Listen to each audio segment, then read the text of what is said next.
यवतमाळ नगर परिषद निवडणुकीत आजी माजी मंत्र्यांची प्रतिष्ठा पणाला लागली आहे।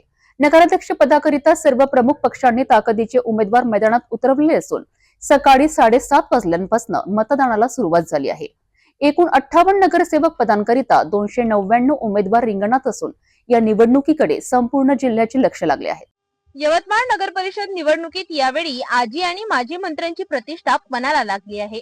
नगराध्यक्ष पदासाठी भाजप, काँग्रेस, शिवसेना, शिंदे गट आणि ठाकरे गटाकडून वजनदार उमेदवार रिंगणात उतरले असून निवडणूक अत्यंत चुरशीची झाली आहे। भाजपकडून नगराध्यक्ष पदासाठी आदिवासी विकास मंत्री अशोक उईके यांची कन्या ॲडव्होकेट प्रियदर्शिनी उईके या मैदानात आहेत।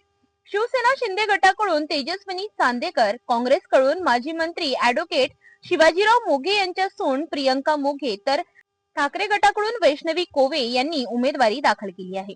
याशिवाय 5 अपक्ष उमेदवारही निवडणूक रिंगणात आहेत। नगर परिषदेत एकूण 58 नगरसेवक पदांसाठी तब्बल 299 उमेदवार उभे असून अनेक प्रभागांमध्ये बहुकोणी लढत पाहायला मिळत आहे। प्रमुख पक्षांकडून वेळेवर तिकीट न मिळाल्याने अनेक इच्छुकांनी बंडखोरी करत अपक्ष किंवा अन्य पक्षातून उमेदवारी दाखल केली असून त्यामुळे निवडणुकीची रंगत अधिक वाढली आहे। शहरातील 248 मतदान केंद्रांवर 2.25 लाखांहून अधिक मतदार आज आपला मतदानाचा हक्क बजावित आहेत। दरम्यान भाजपच्या नगराध्यक्ष पदाच्या उमेदवार ॲडव्होकेट प्रियदर्शिनी उईके यांनी सहकुटुंब मतदानाचा हक्क बजाविला।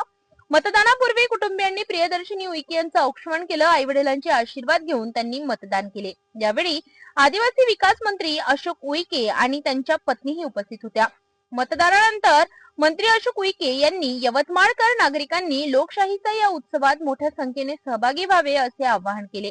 विकासाच्या मुद्द्यांवर जनता भाजपलाच मतदान करेल आणि नगराध्यक्ष पदासह सर्वाधिक नगरसेवक भाजपाचेच निवडून येतील असा विश्वास त्यांनी व्यक्त केला। या निवडणुकीचा निकाल उद्या म्हणजे 21 डिसेंबर रोजी जाहीर होणार असून यवतमाळ नगर परिषदेवर कुणाचा झेंडा फडकणार याकडे संपूर्ण जिल्ह्याचे लक्ष लागले आहे। मतदान आहे आणि मतदान हा लोकशाहीचा उत्सव आहे, तर सर्वांना आवाहन करते की आज मतदान करा आणि राईट टू वोट्स जे सर्वांना कॉन्स्टिट्युशनल राईट आहे हे सर्वांनी यूज करावं। आज नाही ते विरोधी पक्ष आहे आणि एक ऑपोजिट पार्टी असणं गरजेचं आहे इलेक्शनमध्ये, तर त्यांना ऑल द बेस्ट म्हणते आणि पुढल्या काळासाठी आम्ही सोबत काम करू अशी शुभेच्छा देते। विजय माझाच होईल असं मला आत्मविश्वास आहे। हे लोकशाहीचा उत्सव आहे आणि मतदानामुळे देशाची लोकशाही बळकट होते।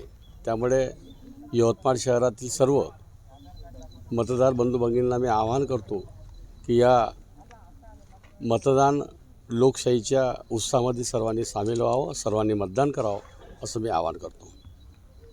कशी लढत होत आहे, कसं बघता या एकंदर मोठ्या लढतीकडे? यवतमाळ शहराचे मतदार बंधू भगिनींना माहीत आहे का शहराच्या विकासासाठी, शहराची दृष्टी, व्हिजन आणि मिशनसाठी कोणाला निवडून द्यायचं शहरातल्या मतदार बंधू आणि भगिनींना निर्णय घेतलेला आहे। मतदान व्हावं म्हणून काय आव्हान आपलं मतदारांना? मतदान करून लोकशाहीच्या उत्सवामध्ये सहभागी व्हावं, जल्लोष करावं असं आवाहन करतो। तर यवतमाळ नगर परिषद निवडणुकीत प्रतिष्ठेची लढाई रंगात आली असून आजच्या मतदानानंतर 21 डिसेंबरला निकाल स्पष्ट होणार आहे।